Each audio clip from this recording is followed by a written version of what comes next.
നിങ്ങൾക്ക് oily skin ആണെങ്കിൽ pose and listen. ഇനി നിങ്ങളുടെ സ്കിൻ ടൈപ്പ് ഏതാണെന്ന് നിങ്ങൾക്ക് അറിയില്ലെങ്കിൽ ഈ വീഡിയോ കണ്ടു കഴിയുമ്പോൾ ഓയിലി സ്കിൻ ആണോ അല്ലേ എന്നറിയാൻ പറ്റും. അപ്പോൾ ഇന്നത്തെ വീഡിയോയിൽ ഞാൻ കവർ ചെയ്യുന്നത് എന്താണ് ഓയിലി സ്കിൻ, ആർക്കൊക്കെ ഓയിലി സ്കിൻ ഉണ്ടാവാം, സയൻസ് ഓഫ് ഓയിലി സ്കിൻ. ഇപ്പം നിങ്ങളുടെ സ്കിൻ ടൈപ്പ് ഏതാണെന്ന് അറിയില്ലെങ്കിൽ ആ സയൻസ് കേട്ട് കഴിയുമ്പോൾ നിങ്ങൾക്ക് മനസ്സിലാവും നിങ്ങൾ ഓയിലി ആണോ അല്ലേ എന്നുള്ളത്. നിങ്ങളുടെ AM റൂട്ടീൻ എങ്ങനെയായിരിക്കണം, PM റൂട്ടീൻ എങ്ങനെയായിരിക്കണം, എന്തൊക്കെ ഇൻഗ്രീഡിയൻസ് നിങ്ങളുടെ സ്കിൻ കെയറിൽ ഇൻക്ലൂഡ് ചെയ്യണം, എന്തൊക്കെ എക്സ്ക്ലൂഡ് ചെയ്യണം, പിന്നെ ലൈഫ് സ്റ്റൈലിൽ എന്തൊക്കെ ചേഞ്ചസ് വരുത്തണം, ഒരു 1 month ഓഫ് ഈ റൂട്ടീൻ കഴിഞ്ഞിട്ട് നിങ്ങൾക്ക് എന്തൊക്കെ ആഡ് ചെയ്യാം. ഇത്രയും കാര്യങ്ങളാണ് ഞാൻ ഇതിൽ കവർ ചെയ്യുന്നത്. ഞാൻ മാക്സിമം സ്പീഡിൽ പറഞ്ഞ് ഇതിൽ തീർക്കാൻ കണ്ടന്റ് ഇൻക്ലൂഡ് ചെയ്യാൻ നോക്കും. തീർന്നില്ലെങ്കിൽ ഒരു പാർട്ടും കൂടെ ഓയിലി സ്കിന്നിന് ഉണ്ടാവും. അപ്പോൾ തുടങ്ങാം. എന്താണ് oily skin?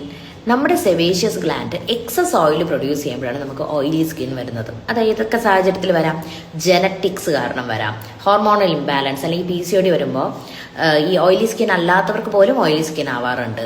Heat, sweat, humidity ഒക്കെ കാരണം ഓയിലി സ്കിൻ വരാം.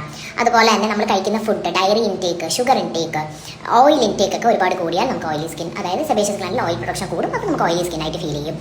അതുപോലെ തന്നെ നമ്മൾ ഹാർഷ് ആയിട്ടുള്ള ക്ലെൻസേഴ്സ് യൂസ് ചെയ്യുമ്പോൾ, നമുക്ക് പറ്റാത്ത സ്കിൻ കെയർ യൂസ് ചെയ്യുമ്പോൾ ഈ ഓയിൽ പ്രൊഡക്ഷൻ കൂടാനുള്ള ചാൻസ് ഭയങ്കര കൂടുതലാണ്. ഇനി എന്താണ് സയൻസ് ഓഫ് ഓയിലി സ്കിൻ? നമ്മൾ ഫേസ് വാഷ് ചെയ്ത് കഴിഞ്ഞിട്ട് ഒരു 1 to 3 മണിക്കൂറിനുള്ളിൽ നമ്മുടെ ഫേസ് ഭയങ്കര ഷൈനി ആയിട്ട് തോന്നുകയാണെങ്കിൽ നമുക്ക് ഓയിലി സ്കിന്നാണ്. ഓയിലി സ്കിൻ ആണെങ്കിൽ നമ്മൾ മേക്കപ്പ് നേരെ സ്റ്റേ ചെയ്യില്ല, ബ്ലാക്ക് ഹെഡ്സ്, വൈറ്റ് ഹെഡ്സ് വരാനുള്ള ചാൻസ് ഭയങ്കര കൂടുതലാണ്. അതുപോലെ തന്നെ T-സോണിൽ ഭയങ്കരമായിട്ടുള്ള എൻലാർജ് പോർസ് അല്ലെങ്കിൽ ഓപ്പൺ പോർസ് ഉണ്ടാവും. പിന്നെ നമ്മുടെ പീരീഡ്സ് ടൈമിൽ ഹ്യൂമിഡിറ്റി കൂടുമ്പോൾ, ചൂട് കൂടുമ്പോൾ, ഒരുപാട് വിയർക്കുമ്പോഴൊക്കെ പെട്ടെന്ന് ബ്രേക്ക് ഔട്ട്സ് ഉണ്ടാവാനുള്ള ചാൻസ് ഉണ്ട്. അപ്പം ഇങ്ങനെയൊക്കെ ഉണ്ടെങ്കിൽ നിങ്ങൾക്ക് ഓയിലി സ്കിന്നാണ്. ഇനി ഓയിലി സ്കിന്നുകാർ ഫോളോ ചെയ്യേണ്ട കുറച്ച് കാര്യങ്ങളാണ് AM routine and PM routine. നമുക്ക് സിമ്പിളായിട്ട് സ്റ്റാർട്ട് ചെയ്യാം. AM റൂട്ടീനിൽ വേണ്ടത് നമുക്കൊരു 3 പ്രൊഡക്ട്സ് ആണ്. ഒരു ക്ലെൻസർ വേണം. ക്ലെൻസർ ഒരു gel based or form based cleanser ആയിരിക്കണം. മോയ്സ്ചറൈസർ വേണം. അതൊരു water based or gel based moisturiser ആയിരിക്കണം. അതുപോലെ തന്നെ സൺസ്ക്രീൻ ഒരു gel based or fluid sunscreen എന്ന് പറഞ്ഞ് നമുക്ക് വാങ്ങിക്കാൻ കിട്ടും, അതായിരിക്കണം.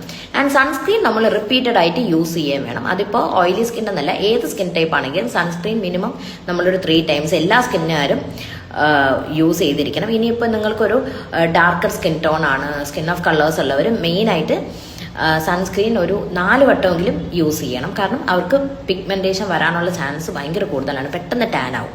ഓക്കെ, അത് സെപ്പറേറ്റ് ടോപ്പിക്, അപ്പം അത് പിന്നെ പറയാം. ഇനി PM റൂട്ടീനിൽ നിങ്ങൾ ചെയ്യേണ്ടത്, നമ്മളെ വീഡിയോ ഒരുപാടധികം നീണ്ടു പോകുന്നു. സോ ബാക്കി ഞാൻ നെക്സ്റ്റ് പാർട്ടിൽ പറയാം.